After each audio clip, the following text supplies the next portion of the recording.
Hello అండి. ఈరోజైతే నేను మటన్ కర్రీ చేశాను. నెక్స్ట్ మా వారు కొంచెం టీ చేయమంటే చేసి పెట్టేశానండి. మా వారేమంటే కర్రీ చేసినాక నేను బాక్స్కి తీసుకొని వెళ్ళను అని చెప్పారు.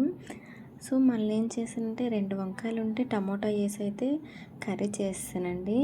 సో ఇందులో కూడా మా వారికి తెలియకుండా కొంచెం మటన్ పులుసు ఉంటుంది కదా, అది వేసాను. కర్రీ అయితే మాత్రం సూపర్గా వచ్చిందంటండి. నార్మల్గా కర్రీ మనం వండుకుంటాం కదా, సేమ్ అదే ప్రాసెస్ అండి. కొంచెం మటన్ జ్యూసీగా ఉంటుంది కదా, పులుసు ఉంటుంది కదా, అది 2 ముక్కలు అనమాట వేసానండి. అతను ఎందుకు తీసుకుని వెళ్ళరా అని చెప్పి. సో మా వారు పర్లేదు చాలా బాగా వచ్చింది తెలుసా అనేసి అన్నారు. తెలిసిన భలే చేసావు, నచ్చిందంట బాగా. సో మా వారు చాలా మంచోళ్ళండి.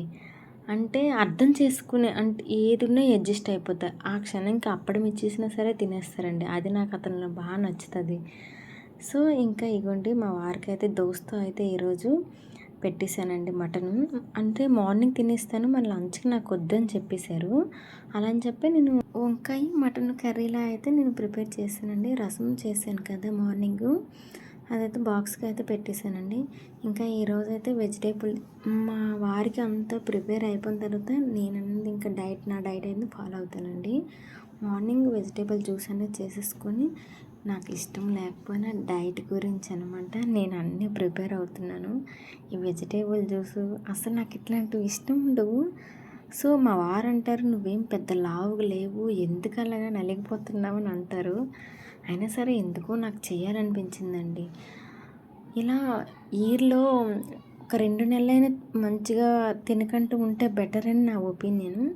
ఇంకా అది అయిపోయినాక లంచ్ టైంలో అండి ఇగోండి నాకు పూర్తిగా నా డైట్ అనేది చేంజ్ చేసాను.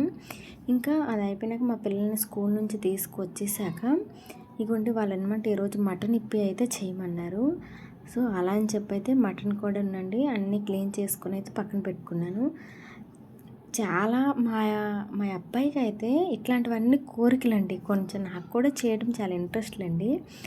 సో మటన్ ఇప్పి కూడా చాలా సింపుల్ అండి. సన్నగా తరిగిన ఒక ఆనియను, నాకు టమోటా లేదు, హాఫ్ టమోటా ఉంటే వేసేసుకున్నాను. సన్నగా కట్ చేసుకుని మటన్ పీసెస్ ఉంటాయి కదా, అవి కుక్కర్లో వేసి ఉప్పు కారం అన్నీ వేసేసుకొని కొంచెం బాగా వేగనిచ్చేసాక అప్పుడు కొంచెం వాటర్ వేసేసుకొని ఒక 5-6 విజిల్లు వచ్చేసాయి అనుకో, పిల్లలు తింటారు కదా, ఇంకా 2-3 విజిల్స్ ఎక్కువ వచ్చినా పర్లేదు.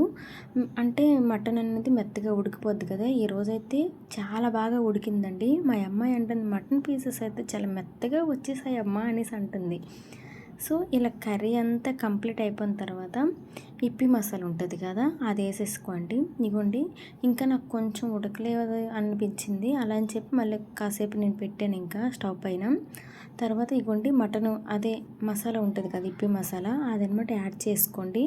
మీరు ఎన్ని ప్యాకెట్స్ తీసుకుంటారో అన్ని ప్యాకెట్స్కి ఉంటుంది కదా మసాలా, అది యాడ్ చేసుకున్నాక ఇంకొంచెం నాకు థిక్గా ఉడికేటప్పటికి ఇంకా కొంచెం జ్యూసీలా రాదు కదా, అలా అని చెప్పి అయితే ఒక చిన్న గ్లాస్ వాటర్ని నేను యాడ్ చేసుకున్నాను. యాడ్ చేసుకున్న తర్వాత ఇగో ఇప్పి ఉడికినంత వరకు అలా కలుపుతూ అదే ఒకసారి కలిపేస్తుంటే చాలండి. లాస్ట్లో కొంచెం కొత్తిమీర వేసేసుకొని ఆనియన్స్ ఉంటాయి కదా, అవి కూడా వేసేసుకొని కొంచెం లెమన్ వేసుకోండి. టేస్ట్ అయితే మాత్రం చాలా బాగుందంటండి. వీళ్ళతో పాటు మా మేనల్లుడికి కూడా ఇచ్చాను. సో ఆ అబ్బాయి అదే మా మేనల్లుడు చెప్పాడు, కొంచెం డిఫరెంట్గా చాలా బాగుంది అని చెప్పారు.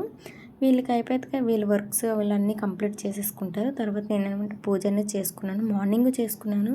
సో ఈరోజు పూలు అతను రాలేదు. ఇంకా నైట్ నా డిన్నర్ అండి ఇలా ఎర్లీగా ఉంటుంది, ఇలానే ఉంటుంది. సో ఇదండి నా డైలీగా నేను చేసే పనులు. చిన్న లైక్ ఇవ్వచ్చు కదా, కుదిరితే సబ్స్క్రైబ్ చేసుకోవడం మర్చిపోవద్దు. Thank you.